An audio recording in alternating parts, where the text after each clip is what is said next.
একটা বিড়ি দাও। জি বিড়ি দাও একটা। আপনি বিড়ি খান? তো এখন থেকে খাই নাকি? ছোটবেলা থেকে খাই, অভ্যাস হয়ে গেছে না, এখন ছাড়তে পারি না। দাও।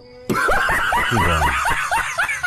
না না, বিড়ি তো খুব খারাপ, শরীরের জন্য ক্ষতিকর। তো বিড়ি খাবেন কেন? শুনেন, যে টাকা দিয়ে বিড়ি খাবেন ওই টাকা দিয়ে আপেল খান। আরে নিশা ধরছে, বিড়ি দাও তো। কোন কি আপনার এত নিশা? তুমি বিড়ি দিবা না? অন্য দোকানে যাবো। শ্যামরা রাধায় যেমন তেমন, শ্যামরি রাধায় কষা টান, বিড়ি খেয়া গেল দেশের মান।